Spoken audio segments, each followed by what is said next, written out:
যখন চেয়েছিল যে আমি কথা বলি তখন যৌক্তিকভাবে কোটা সংস্কার হবে সেটা বা কোটা সংস্কার হতে যাচ্ছে এটা পরিষ্কারভাবে বোঝা যাচ্ছিল বা আমার কাছে মনে হচ্ছিল যে কোটা সংস্কার হয়তো বা হবে।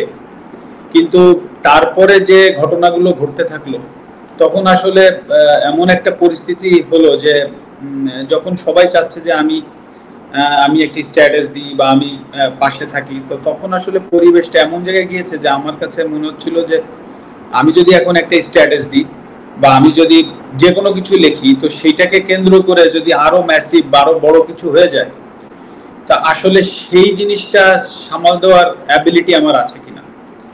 তো সবকিছু মিলিয়ে আসলে ঘটনাগুলো এত দ্রুত ঘটেছে, তো আমার কথা না।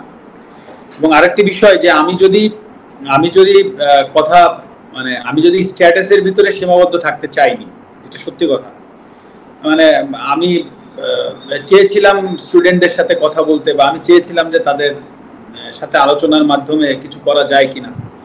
হ্যাঁ, কারণ আমি যদি একটা স্ট্যাটাস দিতাম তাতে করে যা কিছু ঘটেছে যা কিছু হয়েছে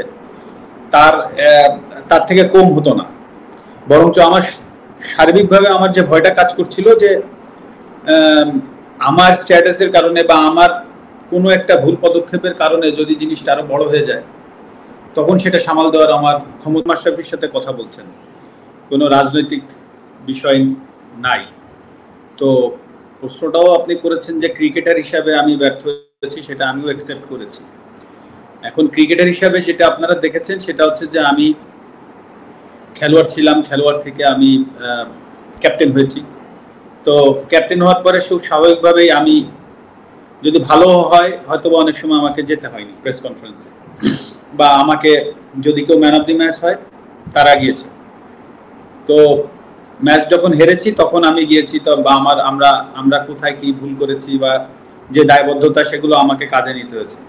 এবং আপনি আমার যতগুলো প্রেস কনফারেন্স আছে সবগুলো ঘাটলে দেখবেন যে আমি সবগুলো দায়ী আমরা ব্যর্থ হয়েছি বা আমি ব্যর্থ হয়েছি বা আমার লিডারশিপটা জায়গায় থাকতে পারিনি। এটা কিন্তু এটা তো একটা রাজনৈতিক জায়গা, প্রথম বিষয়। দ্বিতীয় বিষয় হচ্ছে এটা জাতীয় বিষয় হয়ে গিয়েছে।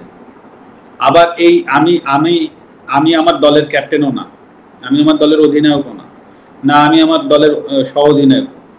আমি হ্যাঁ, আমার রাজনৈতিক দলের মানে বাংলাদেশ আওয়ামী লীগের আমি এইমাত্র রাজনীতিটা শুরু করেছি। তো আমাকে আইদার উপদেষ্টা মণ্ডলীতে থাকতে হবে হয়তো, বা আমাকে ওই দায়িত্বটা পাইতে হবে যে আমি যে কথা বলবো, বা সেরকম সুযোগ না পাইলে তো আসলে আমার কথা বলার সুযোগ থাকে না।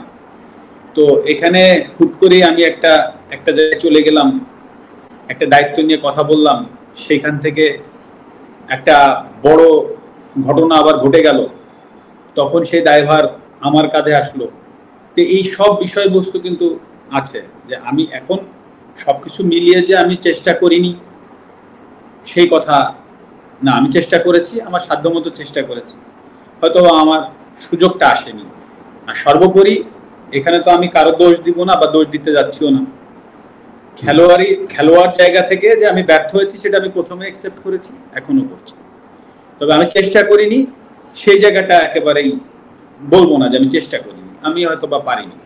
আপনি একটা জিনিস আপনি নিজেই ভাবেন সেটা কি হয় বা হয়তো।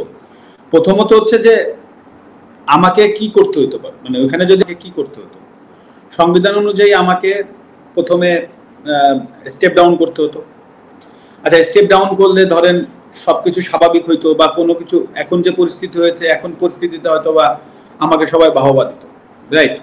কিন্তু আমাকে স্টেপ ডাউন করতে হবে, মানে আমার জায়গা থেকে সেটা কি আদৌ করা সম্ভব ছিল, মানে সেটা প্রথম ভাবার বিষয়। দ্বিতীয় কথা হচ্ছে যে আমি নড়াইলের মানুষকে যারা আমাকে সংসদে পাঠিয়েছে, আমি কালকে তাদেরকে কি প্রশ্নের উত্তর দিতাম যে আমরা আপনাকে অনেক আশা করে এখানে পাঠিয়েছিলাম যে নড়াইলকে আপনি একটা জায়গায় পৌঁছে দিবেন, আমি তাদেরকে কি প্রশ্ন